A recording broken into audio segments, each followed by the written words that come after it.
अस्सलाम वालेकुम, welcome to my channel learning era. कैसे हैं आप सब लोग? उम्मीद है सब खैरियत से होंगे। अच्छा जी, मैंने कहा काफ़ी दिन हो गए कोई रेसिपी शेयर नहीं की थी, तो मैंने आज बनाए हैं। बल्कि मैंने नहीं बनाए, मेरी अम्मी ने बनाए हैं ये बीफ पुलाव। और बड़ा ही ज़बरदस्त सिंपल बना, मैंने भी सीखा उनसे। इसमें बहुत कम मसाले डलते हैं। उन्होंने ना इसमें लिए थे 5 दरमियाने साइज़ के प्याज, जिसको मैं स्लाइस कर लिया था। आधा कप ऑयल डाला था सिर्फ। इनको हमने फ्राई कर लिया था गोल्डन होने तक। और इसमें थोड़ा सा पानी डाला, आधा कप। क्यों डाला? ताकि इसका रस निकल जाए और असर निकल जाए, समझ लें प्याज़ों का बड़ा ज़बरदस्त टेस्ट आता है फिर। 1 चम्मच हमने खाने का इसमें ज़ीरा डाला, बड़ी इलायची डाली 3, और दालचीनी डाली थी उन्होंने। तो इसकी ना खुशबू बड़ी अच्छी आई थी। इसको अच्छी तरीके से हमने भुनाई की थोड़ी सी। फिर हमने 4 अदद टमाटर डाले थे इसमें, चॉप किए हुए, बिल्कुल बारीक कटे हुए।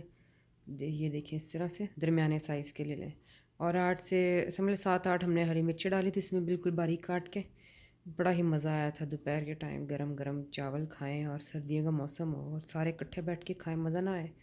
है ना? इकट्ठे बैठ के खाने में वैसे बड़ी बरकत होती है। चलिए जी, थोड़ी देर बाद हमने इसमें 1 खाने की चम्मच डाली अपनी, क्या कहते हैं भाई, ज़ीरा पाउडर। ठीक है, इसको हमने अच्छे से मिक्स कर लिया। बड़े तसल्ली से बनाती है मेरी अम्मी खाना। तो 1 खाने का चम्मच हमने इसमें लाल मिर्च पाउडर डाल दिया और इसको हमने मिक्स कर लिया। बड़ी तसल्ली से बनाती हैं खाना, आराम आराम से। ठीक है ना?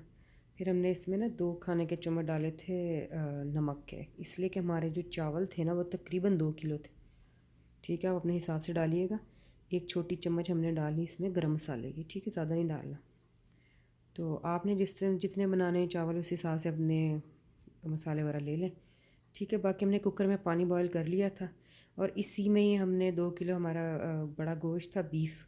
और इसी में हमने खाने की चम्मच लहसुन अदरक पाउडर, लाल मिर्च, नमक, 1 प्याज और 1 टमाटर भी मेरे ख्याल से डाला था। तो हमने ना इसको प्रेशर पे लगा दिया था 15 मिनट के लिए, जब तक आपका गोश्त गल नहीं जाता। क्योंकि ये गोश्त की भी किस्म होती है भाई, कि जल्दी गलता कोई नहीं गलता।